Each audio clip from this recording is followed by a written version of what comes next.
Exiles. This video is a short guide and overview on all of the 6 available classes for the early access as well as their ascendancies.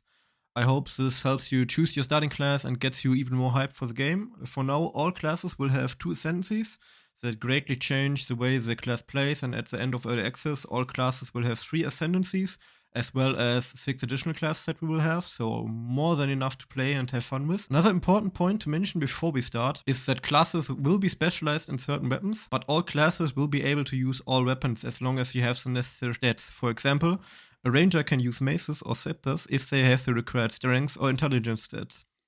Also, choose your class based on the ascendancy. That sounds the most fun, since that's where we'll spend most of your time with, and they completely change the way you play the game. So ascendancies are very important. All 12 ascendancies that will be in the early access at the start have just been revealed with all of their notes to see. A link for that will be in the description down below if you want to check them out, but it's completely understandable if you want to go in completely blind. Personally, I would highly recommend you to take a look at the ascendancies and at their skills, so that you can decide, yeah, I thought I would play Ranger, but then I'm going to switch to like Sorceress, for example. But now we're going to start with the Warrior. The Warrior is a melee-based class that uses maces and shields. He's a strength-based class that is heavily armored and is one of the tankiest characters in the game. They use mostly slams to deal damage. They often have an area of effect component and hit hard, but are relatively slow. That makes them perfect for combining them with Warcries. Warcries empower subsequent skills that then deal more damage or have a greater area of effect. They also have access to totems that can deal direct damage to enemies or change your slam skills. With a shield equipped, you can prevent all incoming damage from the front and use skills like shield charge, but don't hold your block for too long since it increases stagger rate and your block gets broken. Also keep A out for red unblockable attacks. The Titan. Titan is the first ascendancy that you can get, so you can choose between Titan and Warbringer. And Titan, you can dual wield two-handed weapons with the ascendancy skill Golem's Blood. The slams generate aftershocks and you're able to stun foes more easily. You also are a lot tankier and more powerful than other classes and ascendancies, especially tankier. Titan, for example, has a node on their ascendancy skill tree, if I remember correctly, that has 10% more health, which is insane since in PoE 1 you had health on the passive skill tree. That's completely removed now, so Titans will probably by far be the tankiest characters in the game, Titan ascendancies. Warbringer. A Warbringer transforms his totems and gives them more freedom. He can also encase himself in Jade to negate any damage for the duration of the shield, and he's able to use Warcries more frequently. Now, the Sorceress. Is your typical ranged magic class that focuses on intelligence and the 3 elements. Use powerful fire skills to ignite your enemies, cold skills to freeze them, and lightning to shock them. They show their strength in almost limitless combos. With the dual specialization system, you can use the fire and lightning staff, and whenever you switch the skills in your passive skill tree, the skills in your passive skill tree switches as well according to the skill used. So for example, when you have a fire staff equipped, you have more skilled into the passive tree into fire damage, and when you have a lightning staff equipped, you skill more into the lightning damage. And when you use the respective skill, so if you use a fire skill, it automatically switches to the staff and to the appropriate skilling, so you may deal more damage with your fire skills. Stormweaver. The Stormweaver is all about lightning and allows you to unleash a devastating lightning storm and shock your enemies. For those that love lightning, this is the ascendancy for you and probably the one that I will play as well for my first character. But you can also spec into cold if you want. So it's either full on lightning or full on cold. That's whatever you want is your dependency. Now, a very interesting ascendancy, probably I think the most interesting ascendancy, just from the aspect of how it will play, is the Chronomancer. And Chronomancers are sorceresses that follow the Chronomancer path and hone their skills in time magic. With skills such as Time Freeze to temporarily stop your enemies or Temporal Rift that allows you to return to a previous position with the health and mana values that you had at that position. You can also reset your skills with Time Snap and use them all again. I'm truly interested in seeing what this plays like and how balanced it is. It looks like a great class for hardcore with Time Freeze and Temporal Rift in particular, since it's basically like a panic button that you can just press and hopefully survive whatever is coming. And now a class that was already in PoE 1 but makes a triumphant return is the Ranger. The Ranger is a ranged bow-wielding class focused on dexterity that can shoot while moving. A lot of her skills that include jumps, which make her one of the most agile classes in PoE 2. Her skills focus around lightning, poison, ice, and physical. Poison skills are perfect for everybody that loves damage over time. Dot builds. Deadeye. The Deadeye focuses on additional projectiles and focuses on destroying your enemies with a barrage of arrows. With Tailwind, you can stack your movement speed to become even faster, but be aware that you will lose the speed as soon as you are hit, and with skills like Eagle Eyes, you never miss your enemies. Pathfinder.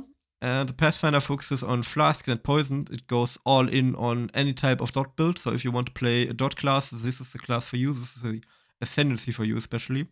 It allows you to choose between different swallowable connections and each deal area of effect damage and inflict an ailment on your enemies.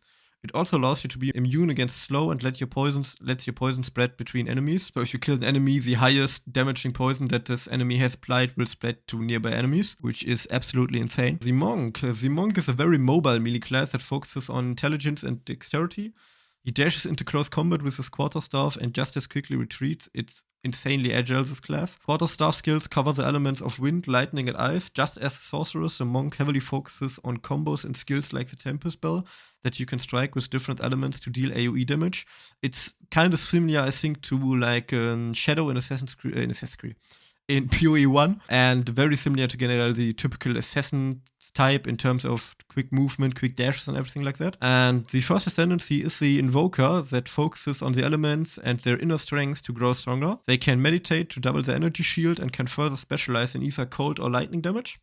Later, you will be able to use the Unbound Avatar to increase your fury and increase your damage and elemental bonuses. The Acolyte of Chayula turns to darkness and your spirit will transform to darkness. With Shroud of Darkness, you can protect yourself from attacks based on your darkness or stack more for it for potent chaos damage bonuses. You gain additional defenses against chaos damage. You get instant mana leech and the ability to apply it to your energy shield for more potent recovery. This sounds insane personally for me. Acolyte of Chayula looks also very interesting and definitely something I'm looking forward to play as well. Mercenary. The Mercenary is the strength and dexterity class. It's heavily inspired from first-person shooters, and the Mercenary led to a complete redesign of the movement system and was the reason WASD was introduced. It heavily focuses on crossbows with a burst shot, kind of like shotgun, a rapid shot, the typical assault rifle, or a power shot, the typical sniper rifle. This is paired with a lot of different ammo types like armor-piercing ammo, incendiary ammo, and permafrost ammo that can be combined for a lot of different combinations. For example, you have poison grenades that you can throw on the ground, and then you can use incendiary ammo to cause a huge explosion. And that's also what they have access to as well, grenades. And you can do some insanely nasty things with grenades, but from what I've seen, it's completely insane, like your whole screen will explode. And the first ascendancy for the Mercenary is the Witchhunter, and the Witchhunter focuses on killing thaumaturgists, and you tap into the arcane arts that allows you to gain a sorcery ward. It shields you from elemental damage, but at the cost of your physical defenses. At the same time, you can learn how to interrupt enemy spells by dealing damage, and some Witchhunters learn Decimating Strike that allows you to remove between 5% to 30% of your enemy's health if they're full life. So you can go into a boss, hit them, and basically remove 30% of their health by instantly if you're lucky. And second class is one that's also an insanely interesting concept, the Gemling Legionnaire, and as the name suggests, it's all about gems. You can play it, and this ascendancy focuses on skill gems and allows you to use more skill gems, more support gems, and increase the quality of skill gems. It also allows you to use your highest attribute to satisfy requirements for the other skills. For example, if your highest attribute is dexterity, you can use that to satisfy requirements for strength and intelligence. And it also this class allows you to add double the support gems in terms of you can normally only use one type of support gems. For example, if you have a support gem that does increase cold damage, you can have 2 of those instead of just 1, which is very good. You can still only have 1 per skill, but you can use this one support skill twice, basically, which is also very interesting and looks like it could be a lot of fun. Get an insane amount of combinations. Also great for minion builds, for example, in my opinion, because minions are always lacking for skills, so this is great for that. Now the Witch. The Witch is an intelligence class that focuses on chaos damage and summons. You can summon your minions to fight for you and support them with chaos spells and curses. Instead of mana, you will now use spirits to allocate the amount of minions that you summon, and they automatically respawn after some time. And you can use corpses to summon temporary minions. And the first one is basically a vampire type of ascendancy, the Blood Mage.